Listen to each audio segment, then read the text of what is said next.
Red Lanterns number 0, written by Peter Milligan, art by Arjun Siaf. This is the origin story for Atrocitus and how he became who he is. We open up on the planet Ryut a long time ago, where a manhunter from the Guardians is, I guess, just policing the planet. And we see Atros, his daughter, is mocking the manhunter. And Atros is like, stay away from that. They're here to protect us, but maybe don't be like calling them stupid. And it's like, Dad, it's looking at us like it hates us. And he's like, don't be silly. They can't feel anything. But then Atros looks back and he's like, yeah, no, it does look like it hates us. What's going on with that? So he talks to his wife about it, and the wife's like, they don't, it's fine. I'm sure everything's cool. No problem.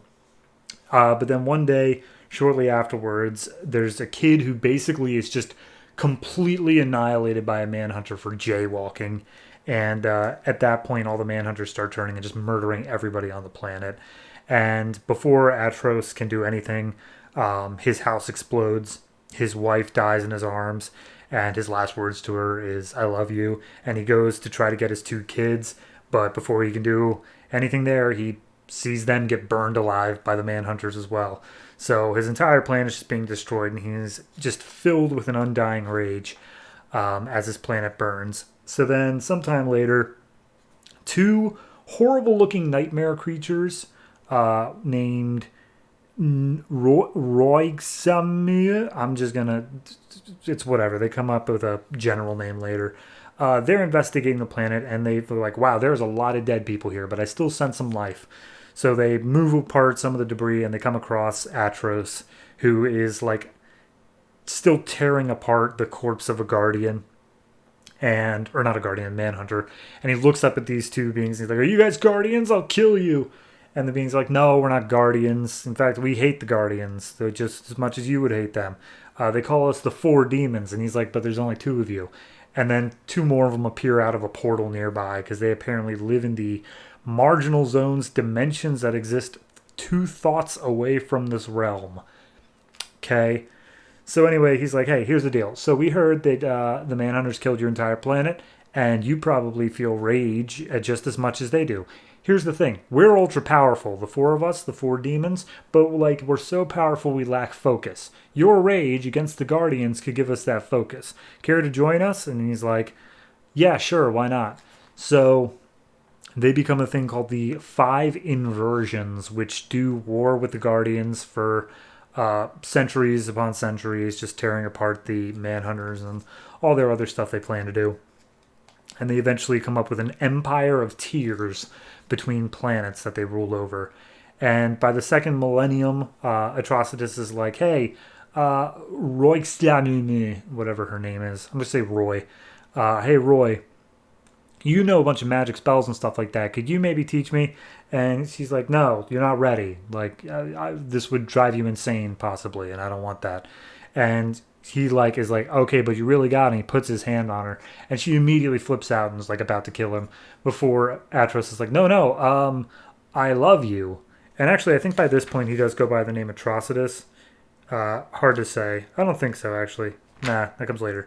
So anyway, he's like, no, I love you. And he's like, that was the last words I said to my wife. So even love is gone from my life. Like, it means nothing to me anymore. And he fools her for a time being, just long enough to learn her blood magic of blood prophecy, where he can see the future by sacrificing guilty people. And luck would have it, one day, soon afterwards, a Guardian ship passes by their empire. Atros pulls it down and takes the Guardian hostage, and it's just like, we're going to kill you and use your blood for this prophecy. And he's like, no, please, I'm working on something new. It's called the Green Lantern. And he's like, I don't care. Kills the Guardian, uses it for a prophecy, and he sees a vision of himself in an ocean of blood, killing the other 4 inversions. And so he's like, what in the hell does this mean? Well, I guess we'll see what happens.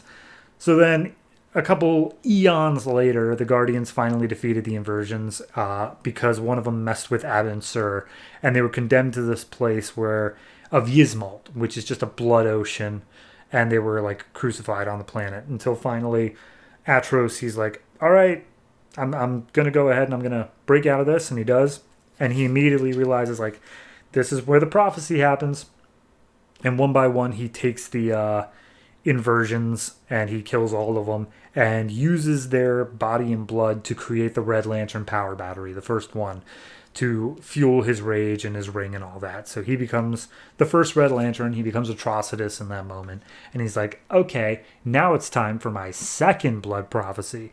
And he does all the magic stuff, and he looks into it, and he sees the future Red Lantern Corps. He sees Bleez and Zilius and all of those funky characters. And yeah, that's basically where it leaves off. It's good. I didn't know a lot about Atrocitus going into this. This definitely opens it up to like, okay, definitely getting the broad strokes rather than the nitty gritty details, which I imagine were more involved during the first half of Jeff Johns' run, but it does enough. It gets it across of like, okay, here's how he learned his blood magic. Here's why he's so pissed off. The Manhunters did this stuff. Like, it gets the broad strokes across, and that's really all I could ask for. So overall, I'd say this is probably like a 7.5. It does a really good job at setting it up. It gives a good narration, a through line of what Atros is thinking and how he evolved into Atrocitus in the end through not only his own rage, but the vengeance as well. So 7.5, good book.